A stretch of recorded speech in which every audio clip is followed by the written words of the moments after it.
Hallelujah, hallelujah. ದೇವರ ಪರಿಶುದ್ಧ ನಾಮಕ್ಕೆ ಸ್ತೋತ್ರ ಉಂಟಾಗಲಿ. ಅವಕಾಶ ಕೊಟ್ಟಂತ ದೇವರಿಗೂ ದೇವ ಸೇಕರ ಒಂದೇನ ಸಲ್ಲಿಸ್ತೇನೆ. ಸಂತೋಷವಾಗಿದ್ದೀರಾ? ಹಲ್ಲೆಲೂಯಾ. ಆಮೇಲೆ ನಮ್ಮ ಮಧ್ಯೆ ಹೊಸದಾಗಿ ಬಂದಿರುವಂತ ದೇವರ ಮಕ್ಕಳ ದೇವರ ಆಶೀರ್ವದಿಸಲಿ. ಕೊಲೊಸ್ಸೆಯವರ ಬರೆದ ಪತ್ರಿಕೆ 1ನೇ ಅಧ್ಯಾಯ, ಕೊಲೋಸಿಯನ್ಸ್ 1ನೇ ಅಧ್ಯಾയം 11-12ನೇ ವಾಕ್ಯ. ಕೊಲೊಸಿಯನ್ಸ್ 11-12 ವಾಕ್ಯ.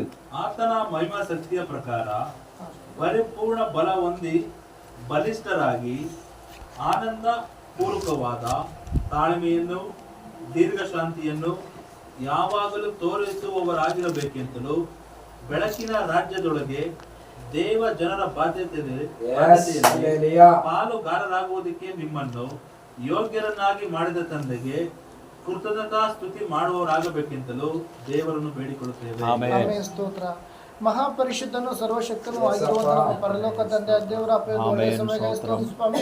ಹೌದು ಸ್ವಾಮಿ, ಕೊಟ್ಟಂತ ಆಲೋಚನೆ ಸ್ತೋತ್ರ. ವಾಕ್ಯಗಳ ಪದಗಳ ಗುಣಾರ್ಥ ತಿಳಿಪಡಿಸುವುದು ಈ ಮುಂಜಾನೆ ವೇಳೆ ಸ್ವಾಮಿ ಅಪ್ಪ, ನನ್ನ ಪಾದ ಬಿಡ ಸಮರ್ಪಿಸಿ ಪ್ರಾರ್ಥಿಸ್ತಾ ಒಂದೊಂದು ಹೃದಯ ಅನುಗುಣವಾಗಿ ನೀನು ಮಾತಾಡೋದು ಸ್ತೋತ್ರ. ಹೌದು ರಾಜ, ಮನುಷ್ಯರ ಮುಖ ನೋಡ್ಬೋದು, ಒಬ್ಬೊಬ್ಬ ಹೃದಯ ತಿಳಿದ್ರು ಸ್ವಾಮಿ ಅಪ್ಪ, ನೀನು ಆಲೋಚನೆ ಕೊಡುವುದಕ್ಕಾಗಿ ಸ್ತೋತ್ರ, ನೀನು ನಡೆಸುವುದಕ್ಕಾಗಿ ಸ್ತೋತ್ರ. ಎಲ್ಲ ಸ್ತುತಿ ಸ್ತೋತ್ರಕ್ಕೆ ನಮ್ಮ ಮಹಿಮೆ ಯೇಸಪ್ಪ ನಿಮ್ಮೊಬ್ಬರಿಗೆ ಸಲ್ಲಲಿ. ಯೇಸುವಿನ ಮೊದಲ ನಮ್ದ ಪ್ರಸಿದ್ಧ. ಕೊಲೊಸ್ಸೆಯವರ ಪತ್ರಿಕೆಯಲ್ಲಿ 1:11-12 ವಾಕ್ಯ ನೋಡುವುದಾದ್ರೆ, ಇಲ್ಲಿ ಪೌಲನು ತಿಮೋಥೆಯವರಿಗೆ ಮಾತ್ರ ಅಲ್ಲದೆ ತಿಮೋಥೆಯಲ್ಲಿರುವವರಿಗೆ, ಕೊಲೊಸ್ಸೆಯಲ್ಲಿರುವಂತಹ ಜನರಿಗೆ ಬರೆದಂತ ಒಂದು ವಿಷಯವಾಗಿದೆ. ಓದಿ.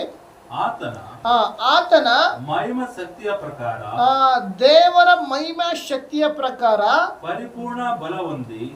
ಇಲ್ಲಿದೆ ದೇವಸ್ವಾಮಿ ಏನಲ್ರು, ನಾನು ಹೊರಟು ಹೋಗಿ ಸತ್ಯದ ಆತ್ಮ ಕಳಿಸ್ಕೊಡ್ತಾನೆ. ಹಲ್ಲೆಲೂಯಾ. ಇಲ್ಲೇ ಇದ್ರಾ? ಇಲ್ಲೇ ಇದ್ರಾ? ಹಲ್ಲೆಲೂಯಾ. ಸ್ವಾಮಿ ಏನ್ ಹೇಳಿದ್ದು, ನಾನು ಹೋಗುವಾಗ ಇಲ್ಲಿ ಜೀವನ ಮಾಡ್ಬೇಕಾದ್ರೆ ನಾನು ಹೋಗಿ ಸತ್ಯದ ಆತ್ಮ ನಿಮಗೆ ಕಳಿಸ್ಕೊಡ್ತೇನೆ. ಆ ಸತ್ಯದ ಆತ್ಮ ನಿಮ್ಮನ್ನು ನಡೆಸ್ತಾನೆ, ಸತ್ಯಕ್ಕೆ ತಕ್ಕಾಗೆ ನಿಮ್ಮನ್ನು ನಡೆಸ್ತಾನೆ. ಹೌದಲ್ವಾ? ಇಲ್ಲ ಇದ್ರಾ? ಆತನು ಮಹಿಮಾ ಶಕ್ತಿಯ ಪ್ರಕಾರ ಪರಿಪೂರ್ಣ ಬಲ ಹೊಂದಿ ಈ ದಿನ ದೇವರ ಸನ್ನಿಧಿಯಲ್ಲಿ ನಾವು ದೇವರ ಸನ್ನಿಧಿ ಬಂದಿದ್ದೀವಿ, ಆರಾಧಿಸ್ತಿದ್ದೇವೆ. ದೇವರ ಆತ್ಮ ನಮ್ಮನ್ನು ನಡೆಸುವಾಗ ಈ ದಿನ ದೇವರ ಮಕ್ಕಳಿಗೆ ಒಂದು 3 ವಿಷಯ ಅಡಕವಾಗಿದೆ. ಒಂದು ಪರಿಪೂರ್ಣ ಬಲ ಹೊಂದಿರುವುದಾದರೆ, ಒಂದು ಓದಿ ಬ್ರದರ್. ಪರಿಪೂರ್ಣ ಬಲ ಹೊಂದಿ, ಪರಿಪೂರ್ಣವಾದ ಬಲ ಹೊಂದಿ ಬಲಿಷ್ಠರಾಗಿ. ಒಂದೇನು? ಬಲಿಷ್ಠರಾಗಿ. ಯಾವ ರೀತಿ ಬಲಿಷ್ಠರು ಅಂದ್ರೆ, ಈ ಒಂದು ಯೇಸುಸ್ವಾಮಿ ಏನಾದ್ರು ಈ ಲೋಕದಲ್ಲಿ ಜೀವನ ಮಾಡ್ಬೇಕಾದ್ರೆ ಕಷ್ಟಗಳು, ಸಂಕಟಗಳು ಎಲ್ಲ ಉಂಟು. ಹಲ್ಲೆಲೂಯಾ. ಈ ಲೋಕದ ಜೀವನ ಕಷ್ಟ ಬರುತ್ತೆ, ಹೋರಾಟ ಬರುತ್ತೆ, ಅಪಮಾನ ಬರುತ್ತೆ, ನಿಂದನೆ ಬರುತ್ತೆ. ಆದ್ರೆ ನೀವು ಧೈರ್ಯದಿಂದಿರಿ, ನಾನು ಈ ಲೋಕವನ್ನು ಜಯಿಸಿದ್ದೇನೆ. ಅದಕ್ಕಾಗಿ ಮೊದಲು ನಾವು ಯಾರಾಗಿದ್ದೇವೆ? ಬಲಿಷ್ಠರಾಗಿದ್ದೇವೆ. ಹಲ್ಲೆಲೂಯಾ. ಒಂದು ಕಷ್ಟ ಬರ್ತಾ ಅದು ಫೇಸ್ ಮಾಡೋದು, ಯಾವಾಗ ಹೇಳ್ತಾ ಇರ್ತೀವಿ, ಒಂದು ಫೇಸ್ ಮಾಡೋದು ಶಕ್ತಿ ಇದ್ರೆ ಮತ್ತೆ ದೇವ್ರು ಕೊಡೋದು. ಹಲ್ಲೆಲೂಯಾ. ಈ ದಿನ ನಾವು ದೇವರ ಸನ್ನಿಧಿಯಲ್ಲಿ ಮೊದಲು ಬಲಿಷ್ಠರಾಗಿದ್ದೇವೆ ಅಂತ ನಾವು ತಿಳ್ಕೊಳ್ಬೇಕು. ಹಲ್ಲೆಲೂಯಾ.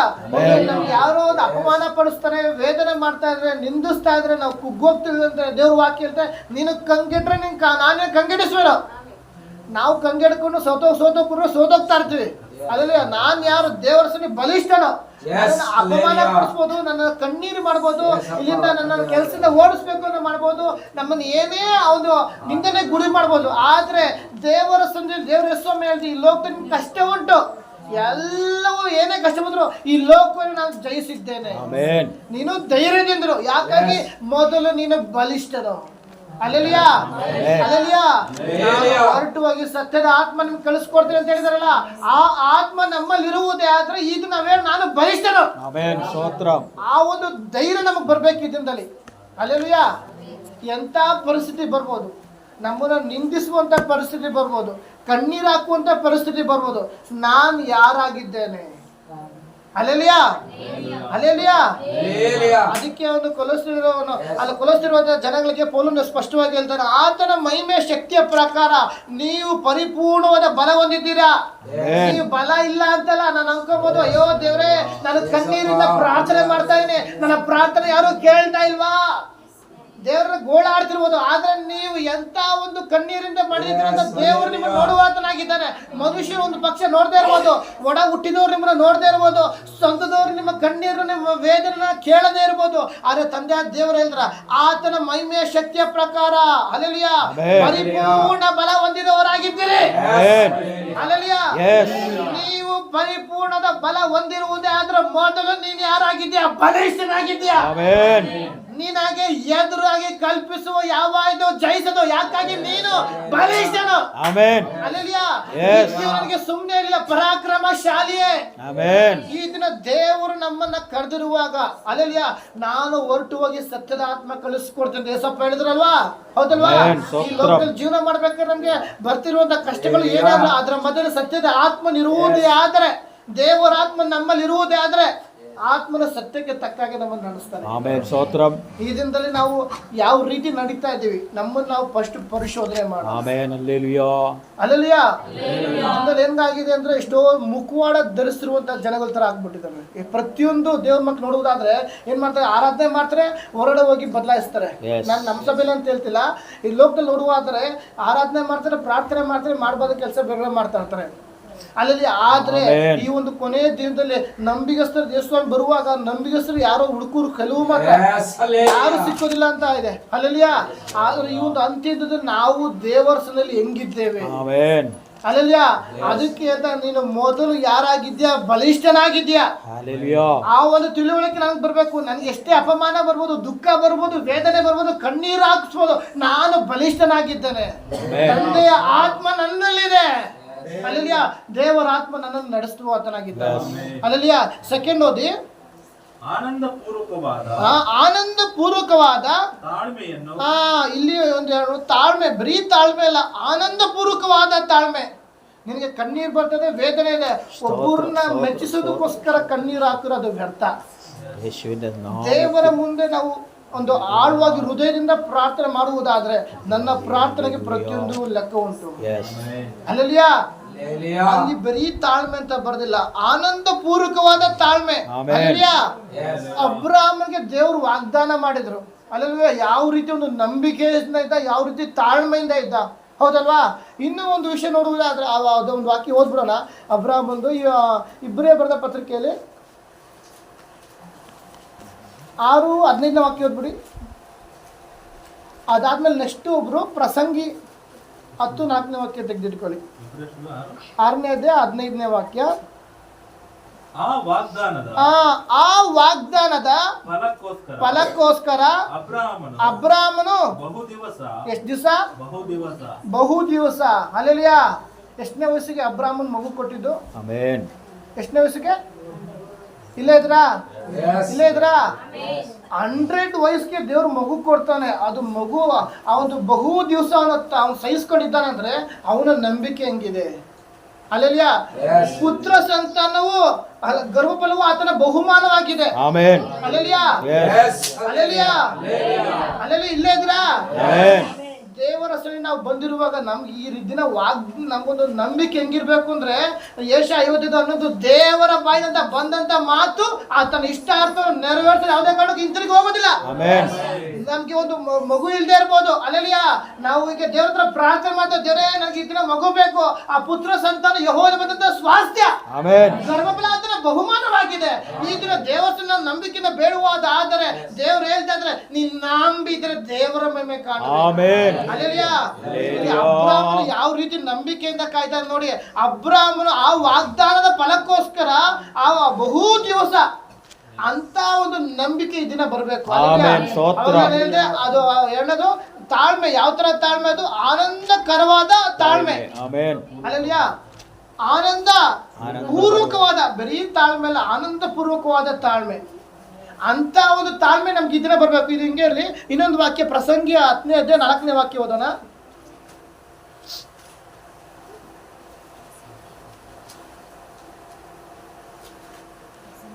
ಪ್ರಸಂಗಿ 10ನೇ ಅಧ್ಯಾಯ 4ನೇ ವಾಕ್ಯ.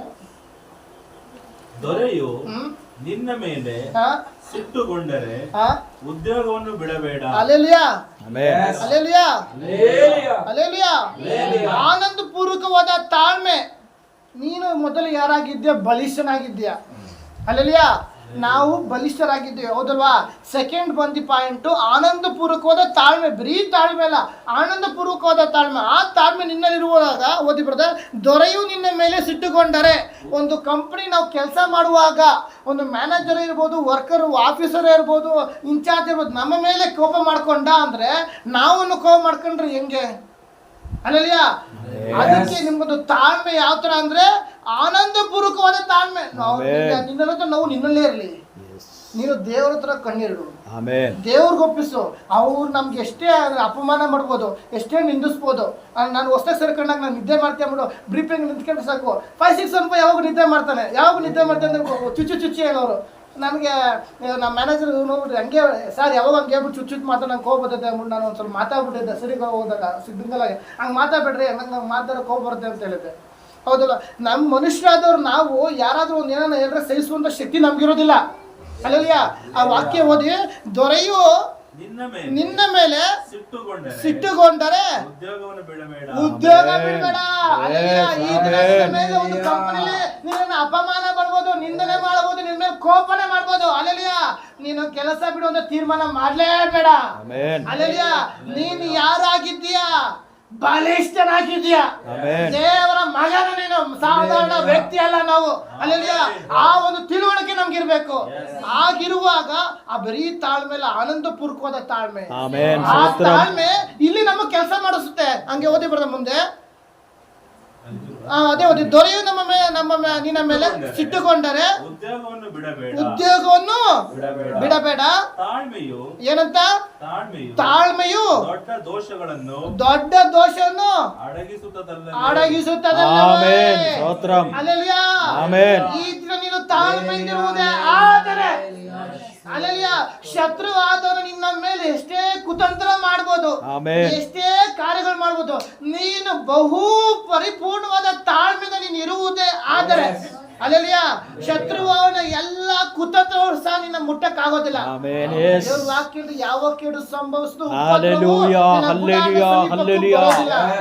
ಅಲ್ಲಲ್ಲಿಯ ನೀನು ತಾಳ್ಮೆಯಿಂದಿರುವುದೇ ಆದ್ರೆ ಶತ್ರುವಿನಿಗೆ ಎಂತ ದೋಷ ಇರ್ಬೋದು, ಎಂತ ದ್ವೇಷ ಇರ್ಬೋದು, ಅದನ್ನು ಹಾಗಾಗಿ ನೀನು ಸಾಧಾರಣ ವ್ಯಕ್ತಿ ಅಲ್ಲ, ತಂದೆಯ ದೇವರ ಪರಾಕ್ರಮಶಾಲಿದ ಮಗನಾಗಿದ್ಯಾ, ಪರಾಕ್ರಮಶಾಲಿ ಆಗಿದ್ಯಾ. ಅಲ್ಲಲ್ಲಿಯ ಅದಕ್ಕಾಗಿ ನೀನು ಬಲಿಷ್ಠನು. ಸೆಕೆಂಡು ಆನಂದಪೂರ್ವಕವಾದ ತಾಳ್ಮೆ. ಆ ತಾಳ್ಮೆ ನಮಗ್ ಬರ್ಬೇಕಿದ್ದಲ್ಲ.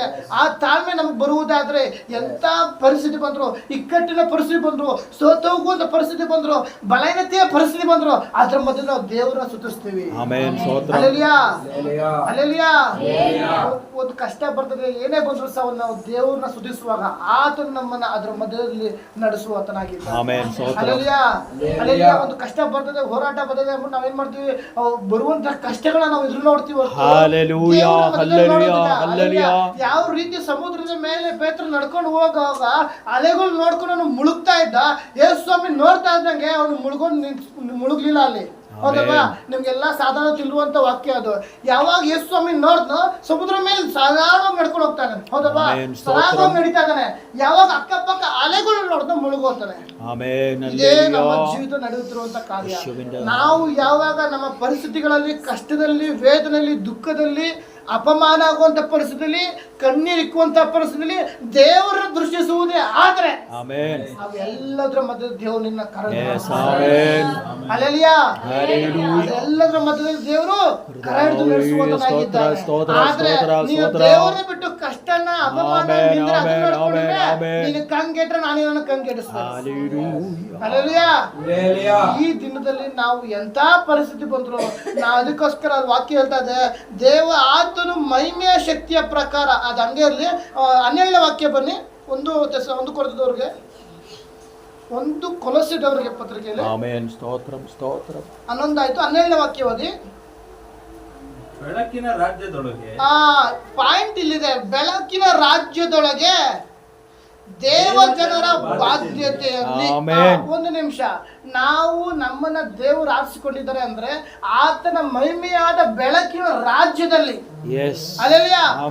ಬೆಳಕಿನ ರಾಜ್ಯದೊಳಗೆ ದೇವ ಜನರ ಬಾಧ್ಯತೆ. ಈ ದಿನ ನಾವು ದೇವರ ರಾಜ್ಯದ ಒಳಗೆ ಹೋಗುವಂತ ಬಾಧ್ಯತೆ ನಮ್ಗಿದೆಯಾ? ಆಮೆನ್. ಸ್ತೋತ್ರ. ಆ ಬಾಧ್ಯತೆ ನಮ್ಗಿರುವುದೇ ಆದ್ರೆ ಅನನ್ಯ ವಾಕ್ಯದಲ್ಲಿ ಹೆಡ್ಡಿಂಗ್ ಬರ್ಬೇಕಾದ್ರೆ ಮೊದಲು ನಾವು ಬಲಿಷ್ಠರಾಗಿರ್ಬೇಕು. ಆಮೆನ್. ಸ್ತೋತ್ರ. ಅಲ್ಲಲ್ಯ ಸೆಕೆಂಡ್ ಆನಂದ ಪೂರ್ವಕವಾದ ತಾಳ್ಮೆ ನಮಗ್ ಬರ್ಬೇಕು. ಆಮೆನ್. ಆ ತಾಳ್ಮೆ ಎಂತದಂದ್ರೆ ಆ ಅಬ್ರಾಹ್ಮನು ಯಾವ ರೀತಿ 100ನೇ ವಯಸ್ಸಲ್ಲೂ ಸಹ ಅವನು ಕಾಯ್ಕೊಂಡಿದ್ದ ಅಂದ್ರೆ ಅಂತ ಒಂದು ತಾಳ್ಮೆ ಇದು ನಮಗ್ ಬರ್ಬೇಕು. ಆಮೆನ್. ಸ್ತೋತ್ರ. ಅಲ್ಲಲ್ಯ ಅಲ್ಲಲ್ಯ ಇಬ್ರಿಯ ಬರೆದ ಪತ್ರಿಕೆ 2 ಪೇತ್ರ 3ನೇ ಅಧ್ಯಾಯ 9ನೇ ವಾಕ್ಯ ಓದಿ. ಕರ್ತನು ತನ್ನ ವಾಗ್ದಾನವನ್ನು ಕರ್ತನು ತನ್ನ ವಾಗ್ದಾನವನ್ನು ನೆರವೇರಿಸುವುದಕ್ಕೆ ತಡ ಮಾಡುತ್ತಾನೆಂಬುದಾಗಿ ಕೆಲವರು ಅರ್ಥ ಮಾಡಿಕೊಳ್ಳುವ ಪ್ರಕಾರ ಕೆಲವರು ಏನ್ ಮಾಡ್ತಾರೆ, ದೇವರು ವಾಗ್ದಾನ ಮಾಡಿದ್ದಾರೆ. ಅಲ್ಲಲ್ಯಾ ಇಲ್ಲ ಇದ್ರಾ? ದೇವರು ವಾಗ್ದಾನ ಕೊಟ್ಟಿದ್ದಾರೆ ನಮ್ಗೆ, ನಮ್ಮ ಜೀವಿತಕ್ಕಿರ್ಬೋದು ಅಥವಾ ನಮ್ಮ ಆತ್ಮಿಕ ಜೀವಿತಕ್ಕಿರ್ಬೋದು, ನಮ್ಮ ಕೆಲಸದ ವಿಷಯದಲ್ಲಿರ್ಬೋದು, ದೇವರ ಸನ್ನಿಧಿಯಲ್ಲಿ ಬಂದಿರುವಾಗ ನಮ್ಗೆ ವಾಗ್ದಾನ ಮಾಡಿದ್ದಾರೆ. ಅಲ್ಲಲ್ಯಾ? ಹೊಸ ವರ್ಷದನ್ನ ಎಷ್ಟು ಜನ ಕಾರ್ಡ್ ಇಸ್ಕೊಂತೀರ? ವಾಗ್ದಾನ ಕಾರ್ಡು ಎಲ್ಲ ಇಸ್ಕೊಂತೀರ? ಇನ್ನೂ ಕೆಲವು ಡೌಟು. ಆ ವಾಗ್ದಾನ ದೇವ್ರು ಕೊಟ್ಟಿದ್ದಾರೆ ಅಂದ್ರೆ ಆ ವಾಗ್ದಾನ ನೆರವೇರಿಸ್ತಾರಲ್ವಾ? ಹೌದಲ್ವಾ? ಕೆಲವ್ರಿಗೆ ಡೌಟಾ? ದೇವರ ಅವಲೇನಿಲ್ಲ, ದೇವರ ಬಾಯಿಂದ ಬಂದಂತ ಮಾತು ಆತನ ಇಷ್ಟಾರ್ಥವನ್ನು ನೆರವೇರಿಸದೆ ಹಿಂತಿರುಗಿ ಹೋಗೋದಿಲ್ಲ. ಈಗ ಹಿಂಗಿರ್ಬೇಕಾದ್ರೆ ದೇವರು ನಮ್ಗೆ ವಾಗ್ದಾನ ಕೊಟ್ಟಿದ್ದಾರೆ. ಆ ವಾಗ್ದಾನ ಕೊಟ್ಟು ನಾವು ದೇವ್ರ ಸನ್ನಿಧಿಗೆ ಆ ವಾಗ್ದಾನಕ್ಕೋಸ್ಕರ ಪ್ರಾರ್ಥಿಸ್ತಾ ಇದ್ದೀವಿ. ಅಲ್ಲಲ್ಯಾ? ಅಥವಾ ನಮಗೊಂದು ವೈಯಕ್ತಿಕವಾಗಿ ನಾವು ಕುಟುಂಬವಾಗಿ ಸೇರಿ ಗಂಡ ಹೆಂಡತಿ ಅಥವಾ ಅಪ್ಪ ಮಗ ಅಲ್ಲ ಮಗ ಮಗಳು ಇದು ಏನೇ ಇರ್ಬೋದು ಸೇರಿ ದೇವ್ರ ಪ್ರಾರ್ಥನೆ ಮಾಡ್ತೀವಿ. ದೇವರೇ ನಮಗೊಂದು ಕುಟುಂಬದ ಇಂಥ ವಿಷಯ ಇದೆ, ಇಂಥ ಕಾರ್ಯ ನೀನು ನೆರವೇರಿಸು. ಈ ರೀತಿ ವಾಗ್ದಾನ ಇಟ್ಟು ನಾವು ಪ್ರಾರ್ಥನೆ ಮಾಡುವಾಗ ಕೆಲವ್ರು ಏನಕ್ಕೋತಾರೆ, ನನ್ನ ಕಣ್ಣೀರು ಕೇಳಿಲ್ವಾ, ನನ್ನ ಕಣ್ಣೀರು ದೇವ್ರು ಕಾಣಿಸ್ತಿಲ್ವಾ, ನಾನು ಮಾಡ್ತಿರೋಂಥ ಪ್ರಾರ್ಥನೆ ದೇವರು ಕೇಳ್ತಾ ಇಲ್ವಾ? ಅದಕ್ಕಾಗಿ ಕೆಲವರು ತಡವಾಗಿ ದೇವರು ಕೆಲವು ಸಮಯ ಲೇಟ್ ಮಾಡೋ ದೇವಸಪ್ಪ ಲೇಟ್ ಆಗಿ ಲೇಟೆಸ್ಟ್ ಆಗಿ ಮಾಡ್ತಾನ ಅಪ್ಪ ಅಂತ ಒಂದು ನಂಬಿಕೆ ನಮ್ಗೆ ಇರ್ಬೇಕು. ಅಲ್ಲಲ್ಯಾ? ಇದನ್ನ ನಮ್ಗೆ ಲೇಟ್ ಆಗಿರ್ಬೋದು, ಅಲ್ಲಲ್ಯಾ? ಮರುತ್ರ ಲೇಟ್ ಆಗಿರ್ಬೋದು, ವೇಟ್. 100 ಜನ ನೋಡೋಕ್ಕಿಂತ ಮುಂಚೆ ಅವ್ರೆಲ್ಲರೂ ತಲೆ ಮೇಲೆ ಬಾಯಲ್ಲಿ ಬೆಳ್ಳಿಕ್ಕೆ ಹತ್ರ ದೇವ್ರು ಮಾರ್ಪಡಿಸ್ತಾರೆ. ಅಲ್ಲಲ್ಯಾ? ಅಲ್ಲಲ್ಯಾ? ಅಷ್ಟಿಲ್ಲ ಮನುಷ್ಯರು ಮುಖ ನೋಡ್ಬೋದು, ಆದ್ರೆ ತಂದೆ ದೇವರು ಅಂತರಾದ ಹೃದಯ ನೋಡುವ ಆತನಾಗಿದೆ. ಈ ದಿನ ನಮ್ಮ ಹೃದಯದ ವೇದನೆ ಹೆಂಗಿದೆ ಆತನೊಬ್ಬನಿಗೆ ಮಾತ್ರ ಗೊತ್ತು. ಮನುಷ್ಯ ಏನ್ ಮಾತ್ರ ಮೇಲೆ ನೋಡಿ ಆ ಬ್ರದರ್ ಚೆನ್ನಾಗಿದೆ, ಸಿಸ್ಟರ್ ಚೆನ್ನಾಗಿದೆಯಾ ಅಂತಾರೆ, ಆದರೆ ಹೃದಯದ ವೇದ ತಿಳಿದಿರುವ ಆತನ ನನ್ನ ಸಂಗಡ ಇದ್ದಾನೆ. ನೀವು ಪರಿಪೂರ್ಣವಾದ ಒಂದು ಶಕ್ತಿನ ಹೊಂದಿರುವುದಾದ್ರೆ ಮೊದಲು ನೀನೇನಾಗಿದ್ಯಾ? ಬಲಿಷ್ಠನಾಗಿದ್ದೀಯಾ? ಆ ಒಂದು ಬಲಿಷ್ಠ ನಾನು ಆಗಿದ್ದೇನೆ ಅಂತ ಒಂದು ನಂಬಿಕೆ ನಮ್ಗೆ ಇರ್ಬೇಕು ಇದರಿಂದಲೇ. ಅಲ್ಲಲ್ಯಾ? ಅಂತ ನಂಬಿಕೆ ಬರುವಾಗ ಸೆಕೆಂಡ್ ಪರಿಪೂರ್ಣವಾದ ತಾಳ್ಮೆ. ಅಲ್ಲಲ್ಯಾ? ಆ ತಾಳ್ಮೆ ಬರುವಾಗ ಓದಿ ಬ್ರದರಲ್ಲಿ, ಕರ್ತನು ತನ್ನ ವಾಗ್ದಾನವನ್ನು ನೆರವೇರಿಸುವುದಕ್ಕೆ ತಡ ಮಾಡುತ್ತಾನೆಂಬುದಕ್ಕೆ ಕೆಲವರು ಅರ್ಥ ಮಾಡಿಕೊಳ್ಳುವ ಪ್ರಕಾರ ಏನಂತ? ಆತನು ತಡ ಮಾಡುವನಲ್ಲ. ಅಪ್ಪ ಲೇಟಾಗಿ ಮಾಡ್ರು ಲೇಟೆಸ್ಟ್ ಆಗಿ ಮಾಡೋದನ್ನಾಗಿದ್ದಾನೆ. ಅಲ್ಲಲ್ಯಾ? ನಾವು ಅರ್ಜೆಂಟ್ ಕೇಳಿದ್ರೆ ಅರ್ಜೆಂಟ್ ದೇವ್ರು ಕೊಟ್ಬಿಡ್ತಾರೆ, ಆದ್ರೆ ದೇವರು ಲೈಫ್ ಟೈಮ್ ಆಗಿರುತ್ತೆ. ಅಲ್ಲಲ್ಯಾ? ಒಂದು ಟಿವಿನೇ ಇರ್ಬೋದು, ನಾವು ಟಿವಿ ಕೆಲಸ ಮಾಡ್ಬೋದು ಅಥವಾ ಕಾರು ಒಂದು ಮಂಚ ಅದು ಟೇಬಲ್ ಮಾಡದೇ ಇರ್ಬೋದು, ಅರ್ಜೆಂಟ್ ಮಾಡ್ಬಿಟ್ರೆ ಅವ್ರು ಗಮ್ಗಿಮ್ ಏನು ಹಾಕಲ್ಲ. ಯಾರೋ ಉದಾಹರಣೆಗೆ ಒಂದು ಮಂಚ ಯಾರನ್ನ ಕೇಳ್ತಂದ್ರೆ ಏನ್ ಮತ್ತೆ ಮಳೆ ಟಕ ಕೊಟ್ಬಿಡ್ತಾರೆ, ಯಾಕಂದ್ರೆ ಅರ್ಜೆಂಟ್ ಡೆಲಿವರಿ ಕೊಡ್ಬೇಕು.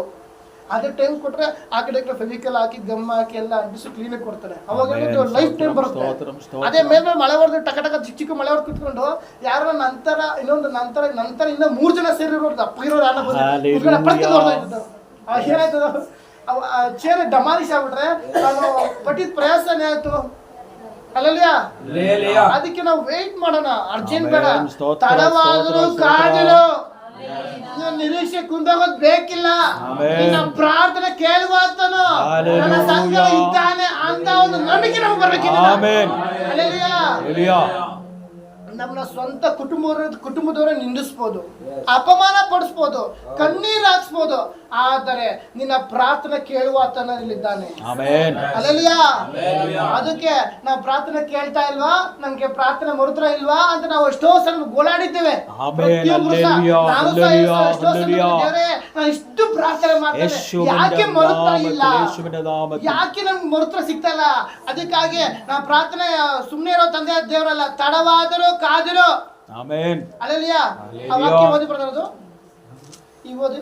ಕರ್ತನು ತನ್ನ ವಾಗ್ದಾನವನ್ನು ಕರ್ತನು ತನ್ನ ವಾಗ್ದಾನವನ್ನು ನೆರವೇರಿಸುವುದಕ್ಕೆ ತಡ ಮಾಡುತ್ತಾನೆಂಬುದಾಗಿ, ಏನಂತ ತಡ ಮಾಡುತ್ತಾನೆಂಬುದಾಗಿ ಕೆಲವರು ಅರ್ಥ ಮಾಡಿಕೊಳ್ಳುವ ಕೆಲವರು ಅರ್ಥ ಮಾಡಿಕೊಳ್ಳುವ ಪ್ರಕಾರ ಆತನು ತಡ ಮಾಡುವವನಲ್ಲ. ಆತನು ತಡ ಮಾಡುವನಲ್ಲ. ಆಮೆನ್. ಅಲ್ಲೆಲಿಯಾ. ಎಷ್ಟು ಜನ ನಂಬ್ತೀರಾ? ನನ್ನ ಪ್ರಾರ್ಥನೆಗೆ ಲೆಕ್ಕ ಇದೆ, ನನ್ನ ಪ್ರಾರ್ಥನೆಗೆ ನಿರೀಕ್ಷೆ ಇದೆ, ನನ್ನ ಪ್ರಾರ್ಥನೆಗೆ ಮರುತ್ತರ ಇದೆ, ಆಮೆನ್. ಬಿಡುಗಡೆ ಇದೆ, ಅಲ್ಲೆಲಿಯಾ. ಮರುತ್ತರ ಇದೆ. ಯೆಸ್. ಅಲ್ಲೆಲಿಯಾ. ಅಲ್ಲೆಲಿಯಾ. ಆತನು ತಡ ಮಾಡುವವನಲ್ಲ. ಆಮೆನ್. ಅಲ್ಲೆಲಿಯಾ.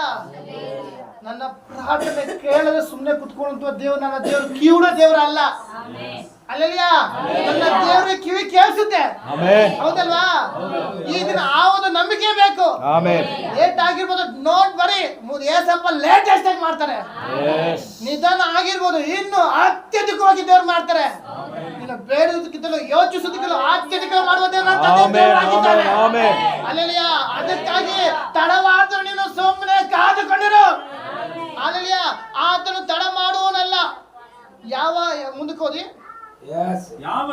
ಯಾವನಾದರೂ ನಾಶವಾಗುವುದರಲ್ಲಿ ಆತನು ಇಷ್ಟಪಡದೆ, ನೀನು ಕೆಟ್ಟೋಗ್ಲಿ, ನೀನು ಚೆನ್ನಾಗಿರ್ಬಾರ್ದು ಅಂತ ದೇವರು ಇಷ್ಟಪಡೋನಲ್ಲ. ಅದಕ್ಕಾಗಿ ಯಾವನಾದರೂ ನಾಶವಾಗುವುದರಲ್ಲಿ ಆತನು ಇಷ್ಟಪಡದೆ. ಎಲ್ಲರೂ ಇಲ್ಲಿ ಒಬ್ರು ಇಬ್ರು ಅಂತ ಬರ್ತಿದ್ಯಾ? ಸ್ಟೀಫನ್ ಫ್ಯಾಮಿಲಿ ಅಂತ ಬರ್ತಿದ್ಯಾ?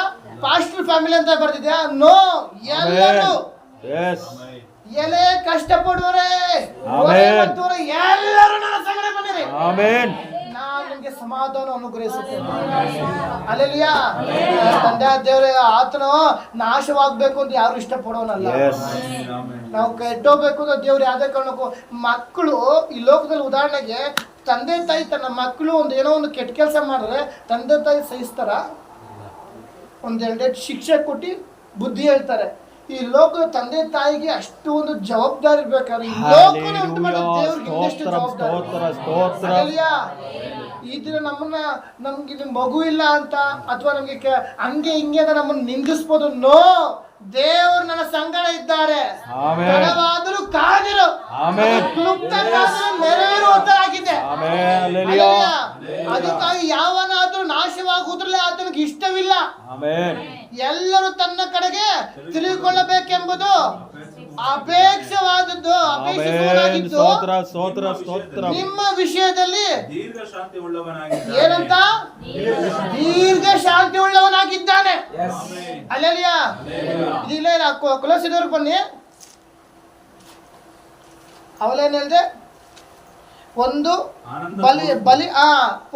ಬಲಿಷ್ಠರಾಗಿ, ಸೆಕೆಂಡ್ ಆನಂದಪೂರ್ವಕವಾದ ತಾಳ್ಮೆ. ಸುಮ್ಮನೆ ತಾಳ್ಮೆ ಅಂತ ಬರ್ದಿಲ್ಲ. ನಿನ್ನ ಮನಸ್ಸಲ್ಲಿ ವೇದನೆ ಇದೆ, ದುಃಖ ಇದೆ, ಅದನ್ನ ಆನಂದವಾಗಿರು. ಆ ತಾಳ್ಮೆ ಆ ಒಂದು ದುಃಖವನ್ನ ಕರಗಿಸುತ್ತೆ. ಅಲ್ಲೆಲಿಯಾ. ನಿನ್ನ ಮನಸ್ಸಲ್ಲಿ, ನಿನ್ನ ಹೃದಯದಲ್ಲಿ ಎಷ್ಟೇ ದುಃಖ ಇರ್ಬೋದು, ಅದಕ್ಕೆ ಹೇಳ್ತದೆ ಆನಂದ ಪೂರ್ವಕವಾದ ತಾಳ್ಮೆ. ನಿನ್ನಲ್ಲಿ ಆ ರೀತಿ ಇರುವುದಾದ್ರೆ ಆ ದುಃಖ ಎಲ್ಲವನ್ನು ತೆಗೆದಕ್ಕೆ ಆನಂದಕರವಾಗಿ ದೇವ್ರು ಮಾರ್ಪಡಿಸ್ತಾರೆ. ಅಲ್ಲೆಲಿಯಾ. ಹೃದಯದಲ್ಲಿ ಎಷ್ಟೇ ವೇದನೆ ಇರ್ಬೋದು, ಅಪಮಾನ ಇರ್ಬೋದು, ನಂಗೆ ಹಂಗೆ ಹಿಂಗೆ ಕೊರಗ್ತಾ ಇರ್ಬೋದು, ನೋ, ಇದನ್ನೆಲ್ಲವೂ ತೆಗೆದಾಕೋಣ. ಹೃದಯದ ತೆಗೆದಾಕುವಾಗ ದೇವ್ರ ಆನಂದ ಪೂರ್ವಕವಾದ ತಾಳ್ಮೆ ಅನುಗ್ರಹಿಸುವ ಪಾಯಿಂಟು ದೀರ್ಘ ಶಾಂತನು. ಅಲ್ಲೆಲಿಯಾ. ಅಲ್ಲೆಲಿಯಾ. ಅವಾಗಲೇ ಏನಂದ್ರೆ, ಅವಾಗಲೇ ಎಷ್ಟಪ್ಪ ಏನಂದ್ರೆ ಅವರಲ್ಲಿ ಒಂದು ಪೇತ್ರದಲ್ಲಿ ದೀರ್ಘ ಶಾಂತಿ ಉಳ್ಳವನಾಗಿದ್ದಾನೆ. ಅಲ್ಲೆಲಿಯಾ. ಈ ದಿನ ಅದೇ 12ನೇ ವಾಕ್ಯ ಬನ್ನಿ. ಬೆಳಕಿನ ರಾಜ್ಯದೊಳಗೆ ದೇವ ಜನರ ಬಾಧ್ಯತೆ ಇದು ಪಾಯಿಂಟ್. ಇದನ್ನ ನಾವು ಬೆಳಕಿನ ರಾಜ್ಯದೊಳಗೆ ಹೋಗುವುದಾದರೆ ಆಮೆನ್. Hallelujah, hallelujah. ಬೆಳಕಿನ ರಾಜ್ಯದೊಳಗೆ ನಾವು ಹೋಗುವುದೇ ಆದರೆ ದೇವ ಜನರ ಬಾಧ್ಯತೆ ಮೊದಲು ಏನಾಗಿರ್ಬೇಕು? ನಾವು ಆತನ ಮಹಿಮೆಯನ್ನು ಪರಿಪೂರ್ಣವಾಗಿ ಹೊಂದಿ ಬಲಿಷ್ಠರಾಗಿರ್ಬೇಕು. ಆಮೆನ್. ಸ್ತೋತ್ರ. ಸೆಕೆಂಡು ಆನಂದಪೂರ್ವಕವಾದ ತಾಳ್ಮೆ. ಮೂರನೇದು ದೀರ್ಘ ಶಾಂತಿ. ಆಮೆನ್. ಈಗಿರುವಾಗ ಇದರ ಮಧ್ಯದಲ್ಲಿ ಎಷ್ಟೇ ನಿಮ್ಗೆ ಹೋರಾಟ ಬಂದ್ರು, ಎಷ್ಟೇ ಶತ್ರುವಾದ ನಿಮ್ಗೆ ಕುತಂತ್ರ ಮಾಡ್ರು ಸಹ ಅದ್ರ ಮೊದಲು ದೇವರು ನಿಮ್ಮನ್ನ ನಡೆಸ್ತಾನೆ. ಬೇಗ ವಿಮೋಚನಾ ಕಾಂಡ ಬನ್ನಿ, 14ನೇ ಅಧ್ಯಾಯ ಫಾಸ್ಟ್ ಓದಿ. ಇನ್ನು ಬೇಕು 14ನೇ ಅಧ್ಯಾಯ 10, 11, 12 ಓದಿ.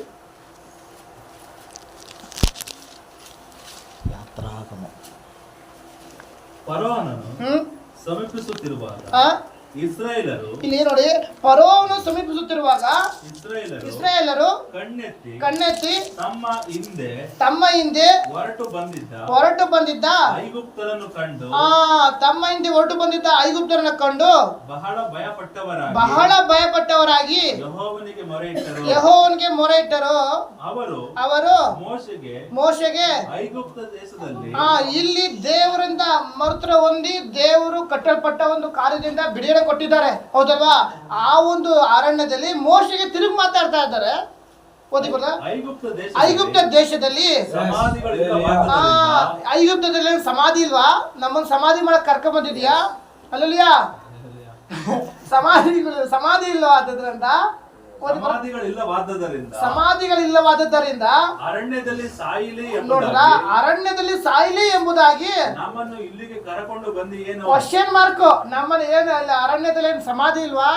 ನಮ್ಮನ್ನ ಸಮಾಧಿ ಮಾಡ್ಬೇಕು ಅಂತ ಕರ್ಕೊಂಡ್ ಬಂದಿದ್ಯಾ ಅಂತ ಮೋಶೆ ಗುಣಗುಡ್ತಾ ಇದ್ದಾರೆ. ಅಲ್ಲೆಲಿಯಾ, ಅಲ್ಲೆಲಿಯಾ. ಅದ ನಾವಾಗಿದ್ದು ಏನ್ ಮಾಡ್ತಿದ್ದೋ, ನಾವು ಮೋಶೆ ಬಚ್ಚು ಬಾಯ್ ಇದಂತ ತಿರುಗಿ ತಿರುಗಿ ಮಾತಾಡ್ತಿದ್ದ. ಆದ್ರೆ ಅಲ್ಲಿ ಮೋಶೆ 13ನೇ ವಾಕ್ಯದಲ್ಲಿ ಬನ್ನಿ. ಆದರೆ ಮೋಶೆ ಆ ಜನರಿಗೆ ನೀವು ಅಂಜಬೇಡಿರಿ. ಇಲ್ಲಿದೆ ಪಾಯಿಂಟ್. ನೀವು ಅಂಜಬೇಡಿರಿ. ಸುಮ್ಮನೆ ನಿಂತುಕೊಂಡಿದ್ದು ಯೆಹೋವನು ಇವತ್ತು ನಿಮ್ಮನ್ನು ರಕ್ಷಿಸುವ ಇದೇ. ಸುಮ್ಮನೆ ಇವತ್ತು ಯೆಹೋವನು ನಿಮ್ಮ ವಿಷಯದಲ್ಲಿ ಮಾಡುವಂತ ಕಾರ್ಯಗಳನ್ನು ಸುಮ್ಮನೆ ನಿಂತು ನೋಡ್ರಿ. ಅಲ್ಲೆಲಿಯಾ. ಶತ್ರುವಾದವನು ನಿಮ್ಮ ಹಿಂದೆ ಬರ್ತಾನೆ ಇರ್ಬೋದು. ಬಿಡುಗಡೆ ಬಿಡಕ್ಕೆ ಎಲ್ಲಿ ಪ್ರಾರ್ಥನೆ ಮರುತ್ರ ಹೊಂದ್ಕೊಂಡ್ಬಿಡ್ತೀವೋ, ಎಲ್ಲಿ ಬಿಡುಗಡೆ ಹೊಂದ್ಕೊಂಡ್ಬಿಡ್ತೀವೋ, ಎಲ್ಲಿ ಆಶೀರ್ವಾದ ಹೊಂದ್ಕೊಂಡ್ಬಿಡ್ತೀವೋ, ಎಲ್ಲಿ ಅಭಿವೃದ್ಧಿ ಹೊಂದ್ಕೊಂಡ್ಬಿಡ್ತೀವೋ, ಎಲ್ಲಿ ದೇವರಿಗೆ ಪ್ರಯೋಜನ ಆಗ್ತದೆ. ಶತ್ರುವಾದನು ಹಿಂದೆ ಬರ್ತಾ ಇರ್ಬೋದು. ಆದ್ರೆ ಈ ದಿನ ದೇವರ ಆತ್ಮನ ಹೇಳುವುದೇ ಆದ್ರೆ ನೀನು ಇವಾಗ ಅಂಜಬೇಡ. ಸುಮ್ಮನೆ ನಿಂತ್ಕೊಂಡಿರು. ನೀನೇನು ಮಾತಾಡಬೇಡ. ನೀನು ಇದನ್ನ ಏನು ತಿರುಗಿ ಮಾತಾಡಕ್ ಹೋಗ್ಬೇಡ. ಅಲ್ಲೆಲಿಯಾ. ನಾವು ಮಾತಾಡಕ್ ಹೋದ್ರೆ ದೇವರ ದೃಷ್ಟಿಯಲ್ಲಿ, ಮನುಷ್ಯರ ದೃಷ್ಟಿಯಲ್ಲಿ ತಪ್ಪಿಗಸ್ತರಾಗ್ತೀವಿ. ಅಲ್ಲೆಲಿಯಾ. ಮೊದಲು ನೀನು ಅಂಜಬೇಡ. ಯಾಕಾಗಿ ನೀನು ಅವಾಗಲೇ ನೆನಲ್ದೆ, ಯಾಕಾಗಿ ನೀನೊಬ್ಬ ಯಾರಾಗಿದ್ದೆ? ಬಲಿಷ್ಠನು. ಅಲ್ಲೆಲಿಯಾ. ಆ ಒಂದು ಬಲಿಷ್ಠ ನೀನಾಗಿರುವಾಗ ನಿನ್ನಲ್ಲಿ ಒಂದು ಪರಿಪೂರ್ಣವಾದ ತಾಳ್ಮೆ ಬರುತ್ತೆ, ಮತ್ತೆ ದೀರ್ಘ ಶಾಂತಿ ನಿನ್ನಲ್ಲಿ ಇರುತ್ತೆ. ಆವಾಗ ದೇವರು ನಿನ್ನ ಜೀವಿತ ಮಾಡುವಂತ ಕಾರ್ಯಗಳನ್ನ ಸುಮ್ಮನೆ ನಿಂತು ನೋಡು. ಅಲ್ಲೆಲಿಯಾ. ಯೆಹೋವನು ಇವತ್ತು ನಿಮ್ಮನ್ನು ರಕ್ಷಿಸುವ ರೀತಿಯನ್ನು ನೋಡಿರಿ. ಯಾವ ರೀತಿ ಯೆಹೋವನು ಮಾಡೋದು ಅದ್ಭುತ ಕಾರ್ಯ ಸುಮ್ಮನೆ ನಿಂತ್ಕೊಂಡು ನೋಡ್ಬೇಕು. ನಾವು ಕೊರ್ಗೋದು ಬೇಕಿಲ್ಲ, ಗೋಳಾಡೋದು ಬೇಕಿಲ್ಲ. ಮುಂದೆ ಓದ್ಬಿಡಿ ಬರದ. ನೀವು ಇವತ್ತು ನೋಡುವ ಐಗುಪ್ತರನ್ನು ಇನ್ನು ಮುಂದೆ ಎಂದಿಗೂ ನೋಡುವುದಿಲ್ಲ. ಅವ್ರಿಗೆ ಎಂತ ಒಂದು ದಾಹ ಬಂದಿದೆ, ಅವ್ರಿಗೆ ಎಂತ ಒಂದು ನಂಬಿಕೆ ಬಂದಿದೆ. ಈ ದಿನ ಅದೇ ನಂಬಿಕೆ ನಮ್ಗೆ ಈ ದಿನ ಬರ್ಬೇಕು. ಅಲ್ಲೆಲಿಯಾ. ದೇವರೇ, ನಾನು ಬಲಿಷ್ಠನಾಗಿದ್ದೇನೆ, ಪರಿಪೂರ್ಣದ ತಾಳ್ಮೆ ನನ್ನಲ್ಲಿದೆ, ದೀರ್ಘ ಶಾಂತಿ ನನ್ನಲ್ಲಿದೆ. ಹೀಗಿರುವಾಗ ನಿನಗೆ ಎದುರಾಗಿ ಕಲ್ಪಿಸಲು ಯಾವ ಆಯುಧ ಜಯಿಸಲು ಈ ತರ ವಾಗ್ದಾನ ಕೊಟ್ಟಿರುವ ನನಗೆ ಯಾಕೆ ಕಳವಳ? ನನಗೆ ಯಾಕೆ ಅಪಮಾನ? ನನಗೆ ಯಾಕೆ ನಿಂದನೆಗಳು? ಅಲ್ಲೆಲಿಯಾ. ಅದಕ್ಕಾಗಿ ದೇವರ ವಾಕ್ಯ ಸುಮ್ಮನೆ ನಿಂತು ನೋಡಿರಿ ದಿನ. ಅಲ್ಲೆಲಿಯಾ. ಯೆಹೋವನು ನಿನಗಾಗಿ ಯುದ್ಧ ಮಾಡುವ, ನೀನಂತೂ ಸುಮ್ಮನಿರಿ. ಅಲ್ಲೆಲಿಯಾ. ಅಲ್ಲೆಲಿಯಾ. ಈ ದಿನ ನಾವೇನ್ ಮಾಡಬೇಕು? ದೇವರ ಸನ್ನಿಧಿಯಲ್ಲಿ ಮೊರೆ ಇಟ್ಟು ಪ್ರಾರ್ಥಿಸಬೇಕು. ದೇವರೇ, ನಾನು ನಿನ್ನ ಸನ್ನಿಧಿಯಲ್ಲಿ ಬಂದಿರೋದು ಮೊಣಕಾಲಿಕ್ಕಿರೋದು ಮನುಷ್ಯರ ಮುಂದೆ ಅಲ್ಲ, ಸಾಧಾರಣ ವ್ಯಕ್ತಿ ಮುಂದೆ ಅಲ್ಲ. ಅಲ್ಲೆಲಿಯಾ. ನಮ್ಗೊಂದು ಕಾರ್ಯ ಆಗ್ಬೇಕು ಅಂದ್ರೆ MLA, ಹೋಮ್ ಮಿನಿಸ್ಟ್ರು ಅಥವಾ ಮೆಂಬರ್ ಹತ್ರ ಹೋಗ್ತೀವಿ, ಹೌದಲ್ವಾ? ಯಾವ ರೀತಿ ಹೋಗ್ತೀವಿ?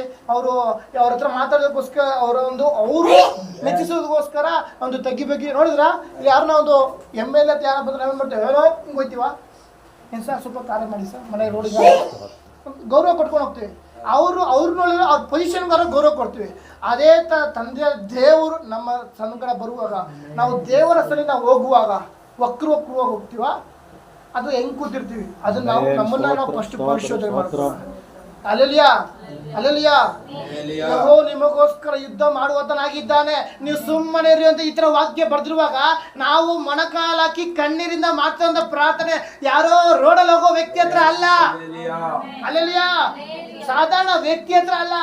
ಈ ಭೂಮಿ ಗಿಡ ಜಲಚರ ಪ್ರಾಣಿ ಎಲ್ಲವನ್ನು ಒಂದೇ ಒಂದು ಮಾರ್ಗದಿಂದ ಕುಟುಂಬದ ದೇವರ ಸಮ್ಮುಖದಲ್ಲಿ ನಾವು ಹೋಗಿರೋದು. ಸಮ್ಮುಖದಲ್ಲಿ ನಾವು ಬೇಡುವಾಗ ನೀನು ಬೇಡುವುದಕ್ಕಿಂತಲೂ ಯೋಚಿಸೋದಕ್ಕಿಂತಲೂ ಅತ್ಯಧಿಕ ಮಾಡುವ ದೇವರು ನನ್ನ ಸಂಗಡ ಇದ್ದಾನೆ.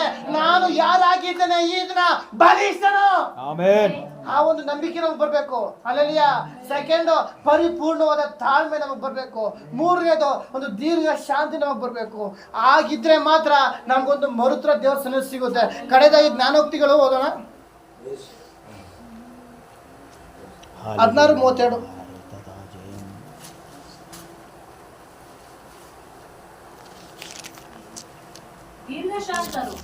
ಶೂರನಿಗಿಂತ ಶ್ರೇಷ್ಠ. ಏನಂತಿದೆ?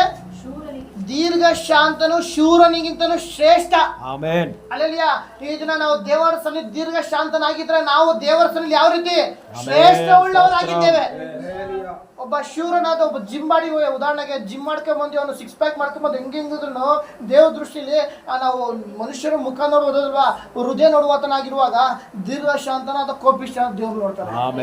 ನೀನ್ ಹೆಂಗೆ 6 ಪ್ಯಾಕ್ ಮಾಡ್ಕೊಂಬಂದಿದ್ಯಾ, ಹೆಂಗೆ ಮೇಕಪ್ ಹಾಕೊಂಬಂದಿದ್ಯಾ, ಹೆಂಗೆ ಯಾವ ತರ ಹೊಸ ಡ್ರೆಸ್ ಹಾಕೊಂಬಂದಿದ್ಯಾ, ಯಾವ ತರ ಬ್ಯೂಟಿ ಪಾರ್ಲರ್ಗೆ ಹೋಗಿ ಐಬ್ರಾ ಮಾಡ್ಕೊಂಬಂದಿದ್ಯಾ, ಅವೆಲ್ಲ ದೇವ್ರು ನೋಡಲ್ಲ.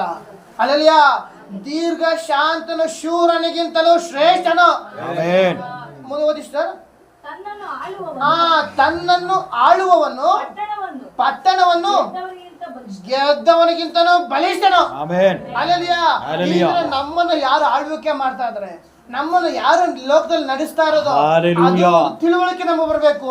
ಈ ಪಟ್ಟಣದಲ್ಲಿ ಉದಾಹರಣೆಗೆ ಗೆದ್ದವನ್ ಯಾರು, ಈ ಗ್ರಾಮ ಪಂಚಾಯತ್ ಇರ್ಬೋದು, ಮೆಂಬರ್ ಇರ್ಬೋದು, ಅಥವಾ ಈ ಒಂದು ಕರ್ನಾಟಕ ಇರ್ಬೋದು, ಅಥವಾ ಭಾರತಕ್ಕೆ ಇರ್ಬೋದು, ಗೆದ್ದವನಿಗಿಂತನೂ ಬಲಿಷ್ಠನಾದ ದೇವರು. ತನ್ನನ್ನು ಆಳುವವನು ಪಟ್ಟಣವನ್ನು ಗೆದ್ದವನಿಗಿಂತಲೂ ಬಲಿಷ್ಠ. ಅಲ್ಲೆಲಿಯಾ ಆ ಒಂದು ತಿಳುವಳಿಕೆ ನಮ್ಗೆ ಬರಬೇಕು. ಯಾಕಾಗಿ ದೀರ್ಘ ಶಾಂತನು ಶೂರನಿಗಿಂತಲೂ ಶ್ರೇಷ್ಠನು. ದೇವರು ನಮ್ಮನ್ನ ಶ್ರೇಷ್ಠನೆಂದು ಆರಿಸಿಕೊಂಡಿರುವಾಗ ನಾವು ಈ ದಿನ ದೇವರ ಸನ್ನಿಧಿಯಲ್ಲಿ ಬಹು ಮುಖ್ಯವುಳ್ಳವರಾಗಿದ್ದೇವೆ. ಅಲ್ಲೆಲಿಯಾ ಆದ್ದರಿಂದ ಒಂದು ನಮ್ಗೇನಾಗಬೇಕು, ಅಲ್ಲೆಲಿಯಾ ನಾವೊಂದು ಬಲಿಷ್ಠನೆಂದು ನಾವು ಒಂದು ನಂಬಿಕೆ ನಮ್ಮಲ್ಲಿ ಇರಬೇಕು. ಸೆಕೆಂಡ್ ಒಂದು ತಾಳ್ಮೆ, ಪರಿಪೂರ್ಣ ತಾಳ್ಮೆ. ಮೂರನೇದು ದೀರ್ಘ ಶಾಂತಿ. ಅಲ್ಲೆಲಿಯಾ ನಿನ್ನಲ್ಲಿ ದೀರ್ಘ ಶಾಂತಿ ಇರುವುದೇ ಆದ್ರೆ ದೇವರ ವಾಕ್ಯದ ದೀರ್ಘ ಶಾಂತರು ಶೂರನಿಗಿಂತಲೂ ಶ್ರೇಷ್ಠನು. ಈ ರೀತಿ ಇರುವಾಗ ದೇವರು ನಿನ್ನ ವಿಷಯ ದೇವರು ಕಾರ್ಯ ಮಾಡುವತನಾಗಿದೆ. ಈ ವಾಕ್ಯ ಮುಖಾಂತರ ದೇವರು ನಿಮ್ಮೆಲ್ಲರೂ ಆಶೀರ್ವದಿಸಲಿ. ಅವಕಾಶ ಕೊಡೋ ದೇವರು ದೇವಸೇಕರು ವಂದನೆ ಸಲ್ಲಿಸ್ತಾರೆ.